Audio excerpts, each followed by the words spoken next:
તો જૂનના પ્રથમ સપ્તાહમાં સાયક્લોનની શક્યતા વ્યક્ત કરવામાં આવી છે.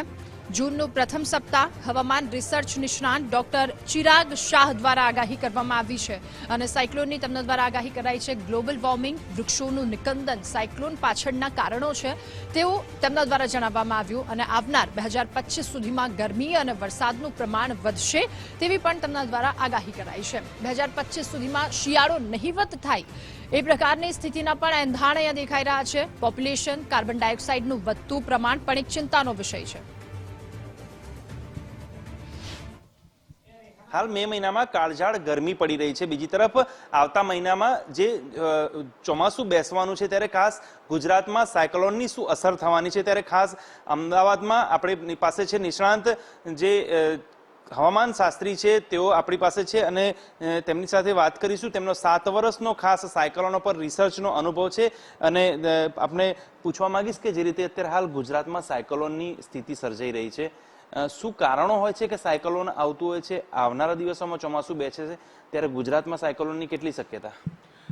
આ વર્ષે સાયક્લોન થવાની સંભાવના એક હમણાં હાલમાં જોવા મળી છે કે જે હમણાં આપણે માવઠાની અસર જોઈ એ બી એ વન કાઇન્ડ ઓફ એક જે અલ નીનોની અસર છે એનું એક પરિણામ હતું.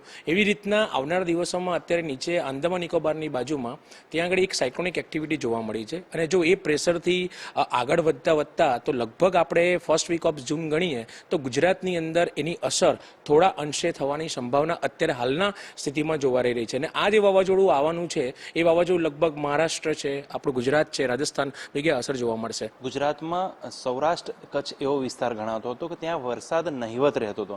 છેલ્લા 4-5 વર્ષના આપણા આંકડા જોઈશું તો અનરાધાર વરસાદ માત્ર સૌરાષ્ટ્રમાં અને કચ્છ વિસ્તારમાં પડી રહ્યો છે. બીજી તરફ જો વાત કરવામાં આવે તો ગુજરાતમાં હવે સાયક્લોનની અસર વધુ જોવા મળે છે. છેલ્લા 4-5 વર્ષમાં એક ચોમાસામાં 2 સાયક્લોન આવતા હોય છે તેવી પરિસ્થિતિ જોવા મળી રહી છે. ખાસ કરીને ગુજરાત માટે આવનારા દિવસોમાં કેટલો ખતરો છે અને આ ચોમાસામાં હજી સાયક્લોન 1 જૂન મહિનામાં દેખાઈ રહ્યું છે. આવનારા દિવસોમાં કેટલી સાયક્લોનની અસર વધી શકે છે? રાજ્ય સરકાર સક્ષમ છે કે ચલો દરેક રીતે વિકસિત રીતે બચાવ કામગીરી કરી શકે છે, પરંતુ કેટલો ખતરો આવનારા દિવસોમાં?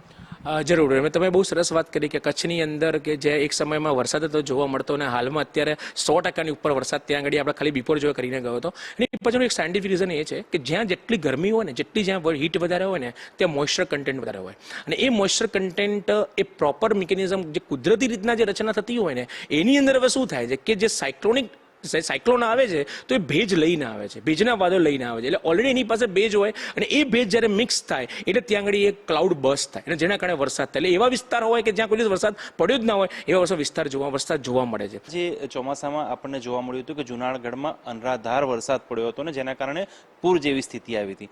આ ચોમાસામાં આવી સ્થિતિનું નિર્માણ થઈ શકે છે? એવું તો હું અત્યારે ના કહી શકું કે એટલું જ પૂર આવે, પણ હા એક વસ્તુની પૂરેપૂરી સંભાવના એ રીતના હું કહું કે હવે જે ગરમીના જે 15 દિવસ છે એમાં લગભગ 30 મે સુધી આપણા ગરમીમાં હશે. જેટલા બી અમદાવાદી વાસીઓ છે અને ગુજરાતના જેટલા બી વાસીઓ છે બધાને ગરમીથી સહન કરવું જ પડશે. પણ આ જો સાયક્લોનિક ડિસ્ટર્બન્સ મતલબ સાયક્લોનિક જો સર્ક્યુલેશન ક્રિએટ થાય તો ફર્સ્ટ વીક ઓફ જૂનની અંદર આપણે થોડોક ગરમીની અંદર થોડીક આપણે રાહત જોતી દેખવા મળશે. બીજી વસ્તુ એ કે જો કદાચ વાવાઝોડું આવે તો ડેફિનેટલી હું પૂરા ગુજરાતની વાત નથી કરતો, પણ ઘણા બધા એવા વિસ્તાર છે કે દક્ષિણ ગુજરાત છે કે ઉત્તર ગુજરાત છે અને પૂર્વ ગુજરાત છે એની અંદર એની અસર વધારે જોઈ શકાય એમ છે. અને હા 2 કે 3 જિલ્લાની અંદર ગીર સોમનાથ, દ્વારકા છે, પોરબંદર છે કે આ બાજુ તમે કચ્છ જો ત્યાં આગળ પણ વરસાદ લગભગ 10 ઇંચથી વધારે વરસાદ પડી શકે જો સાયક્લોનિક સ્ટ્રક્ચર પ્રોપર મેન્ટેન થાય તો બની શકે છે.